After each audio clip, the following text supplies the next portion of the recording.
ओम नमः शिवाय। हर हर महादेव। सावन का पावन महीना भगवान शिव की आराधना के लिए अत्यंत शुभ माना जाता है और जब सावन के सोमवार के साथ नाग पंचमी का पावन संयोग बनता है तो इस दिन का महत्व और भी बढ़ जाता है। मान्यता है कि इस दिन भगवान शिव, माता पार्वती और नाग देवता की श्रद्धा पूर्वक पूजा करने और कथा सुनने से जीवन के संकट दूर होते हैं और परिवार में सुख, शांति एवं समृद्धि बनी रहती है।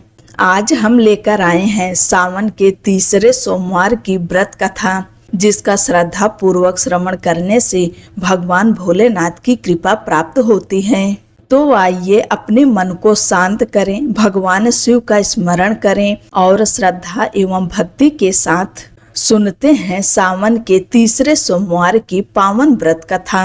इस व्रत से जुड़ी पौराणिक कथाएं देवी पार्वती और चंद्रदेव की आस्था से जुड़ी है। सावन मास शिव भक्ति का सबसे पुण्य काल माना जाता है और इसी महीने के प्रत्येक सोमवार को रखा जाने वाला व्रत शिव कृपा का अनमोल साधन है। क्या आपने कभी सोचा है कि इस व्रत की नींव कब और किसने रखी? चलिए जानते हैं पौराणिक कथाओं से कि सबसे पहले सावन सोमवार का व्रत किसने किया था।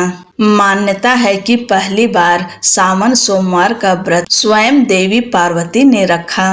वे भगवान शिव को पति रूप में पाने हेतु कठोर तप में लीन थी। नारद मुनि ने उन्हें मार्ग दिखाते हुए सावन मास के हर सोमवार को उपवास, एकाग्र ध्यान और शिवलिंग पर जला अभिषेक करने का विधान बताया।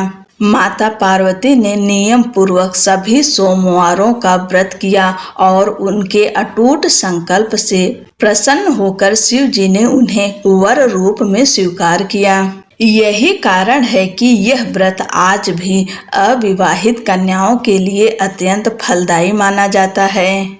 श्रद्धा पूर्वक यह व्रत रखने से योग जीवन साथी की प्राप्ति होती है और सुहागन स्त्रियों को अखंड सौभाग्य की प्राप्ति होती है। अब जानते हैं चंद्रदेव की कथा। एक अन्य प्रचलित कथा चंद्रदेव से जुड़ी है। कहते हैं कि चंद्रमा ने किसी प्रसंग में शिव जी का अनादर कर दिया। परिणाम स्वरूप भगवान शिव ने उन्हें श्राप दिया कि उनका तेज क्षीण हो जाएगा। व्याकुल चंद्रदेव ने सावन मास के सोमवार को उपवास रखते हुए शिवलिंग पर गंगा जल और दूध से अभिषेक किया। भक्ति देख शिव जी का हृदय पसीजा और उन्होंने चंद्रदेव को श्राप मुक्त कर दिया। तब से यह व्रत रोग, शोक निवारण, मानसिक शांति और संकटों से मुक्ति का उपाय भी माना जाने लगा। इन दोनों कथाओं का सार यह है कि सावन सोमवार व्रत केवल विवाह योग्यता या संकट निवारण तक सीमित नहीं है। यह समर्पण, संयम और श्रद्धा का प्रतीक है। प्राचीन काल से लेकर आज तक करोड़ों शिव भक्त इस व्रत को धारण कर भोलेनाथ से जीवन, सुख, समृद्धि और मोक्ष की कामना करते हैं। सुबह स्नान के बाद व्रती निर्जल या फलाहार रहकर शिवलिंग पर जल, बेलपत्र, दूध और मधुर पुष्प अर्पित करते हैं। ओम नमः शिवाय मंत्र का जप करते हैं और संध्या आरती के बाद व्रत का पारण करते हैं। सावन सोमवार का व्रत, जिसकी शुरुआत देवी पार्वती की तपस्या और चंद्रदेव की प्रार्थना से हुई मानी जाती है, आज भी अखंड श्रद्धा की परंपरा के रूप में जीवित है। इस व्रत से जुड़ा हर संकल्प हमें बताता है कि अटूट भक्ति और नियमबद्ध साधना से शिव कृपा अवश्य प्राप्त होती है। बोलो भोलेनाथ की जय, माता पार्वती की जय। चलिए अब एक और कथा सुनते हैं। पौराणिक कथा के अनुसार एक धनवान व्यापारी अमरपुर नगर में रहता था। वह भगवान शिव शंकर का भक्त था। वह रोज शिव पूजा करता और दीपक जलाता था।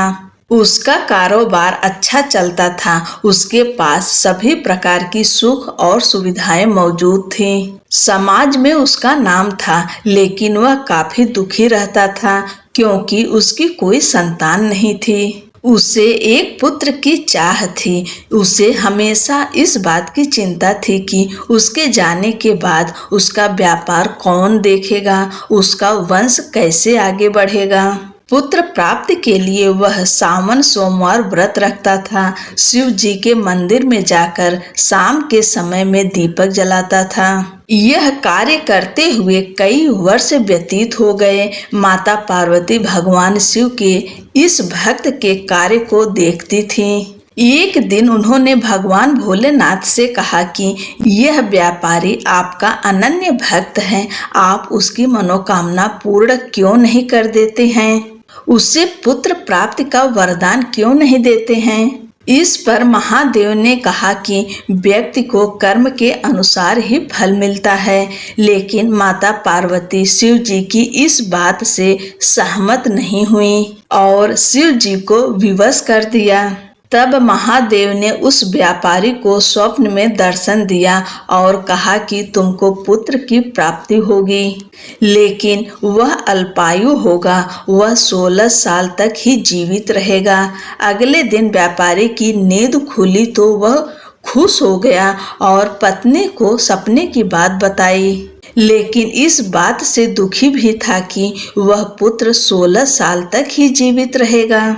वह सावन सोमवार व्रत और शिव पूजा अनवरत करता रहा। एक दिन शिव की कृपा से उसे संतान सुख प्राप्त हुआ। उसके घर में बेटे का जन्म हुआ। व्यापारी ने अपने बेटे का नाम अमर रखा। वह समय के साथ बड़ा होने लगा। जैसे ही वह 12 साल का हुआ तो व्यापारी ने बेटे को उसके मामा दीपचंद के साथ शिव की नगरी काशी पढ़ने के लिए भेज दिया। वे दोनों रास्ते में रात के समय जहाँ पर ठहरते थे वहाँ यज्ञ और ब्राह्मण भोज कराते थे। एक दिन वे एक ऐसे नगर में पहुँचे जहाँ पर राजा की बेटी का विवाह हो रहा था। वर का पिता इस बात से परेशान था कि उसका बेटा एक आंख से काना है। उसे डर था कि यह रिश्ता टूट न जाए, ऐसा होगा तो नाम खराब होगा। वर के पिता ने अमर को देखा तो अपने बेटे की जगह पर उसे वर बनाने की सोचा ताकि शादी के समय अमर मंडप में रहे और विवाह हो जाए। शादी के बाद अमर को धन देकर भगा देगा और बहू को अपने घर ले जाएगा। लालच में आकर मामा दीपचंद ने उसकी बात मान ली। अमर का विवाह राजकुमारी चंद्रिका से हुआ। अमर ने राजकुमारी की ओढ़नी पर अर्थात उसके दुपट्टे पर लिखा था कि वह काशी में पढ़ने जा रहा है। उसका विवाह राजकुमारी से हुआ है, लेकिन अब तुम जिसकी पत्नी बनोगी वो काना है। जब राजकुमारी चंद्रिका ने अमर का संदेश पढ़ा तो वो ससुराल नहीं गई, वहीं अमर काशी में पढ़ाई करने लगा। जब वह 16 साल का हुआ तो एक यज्ञ कराया, उसके बाद ब्राह्मण भोज कराया। ब्राह्मणों को दान और दक्षिणा देकर विदा किया। भगवान शिव के वचन के अनुसार उस रात अमर के प्राण निकल गए। अमर की मृत्यु पर उसका मामा रोने लगा। वहां पर काफी लोग आ गए। वहीं से भगवान शिव और माता पार्वती भी जा रहे थे। माता पार्वती ने दीपचंद को रोते देखा तो दया आ गई। उन्होंने शिव जी से कहा कि हे प्रभु, आप इसके कष्ट को दूर कर दें। तब शिव जी ने बताया कि यह उसी व्यापारी का लड़का है जिसे पुत्र होने का वरदान दिया था और यह भी बताया था कि 16 वर्ष तक ही जीवित रहेगा। उस अनुसार आज इसके 16 साल पूरे हो गए। इस पर माता पार्वती ने कहा कि आप इसके प्राण लौटा दें, नहीं तो इसके माता पिता रो रो कर अपने प्राण त्याग देंगे। माता पार्वती ने कई बार शिव जी से आग्रह किया। भगवान शिव ने अमर को जीवन दान दे दिया। वह जीवित हो उठा। उसने अपनी शिक्षा पूरी की और राजकुमारी चंद्रिका के पास पहुंचा। वहां पर उसने एक यज्ञ कराया। राजा और राजकुमारी अमर को पहचान गए। राजा अमर को घर लाए, उसका आदर सत्कार हुआ। उसके बाद राजकुमारी चंद्रिका अमर के साथ उसके घर चली गई। अमर को जीवित देखकर उसके माता पिता खुश हो गए। उस रात व्यापारी के स्वप्न में भगवान शिव एक बार फिर आए। उन्होंने कहा कि सोमवार व्रत करने का ही फल है कि तुम्हारे बेटे को जीवन दान मिला है, उसकी आयु लंबी होगी। शिव कृपा पाकर व्यापारी प्रसन्न हो गया।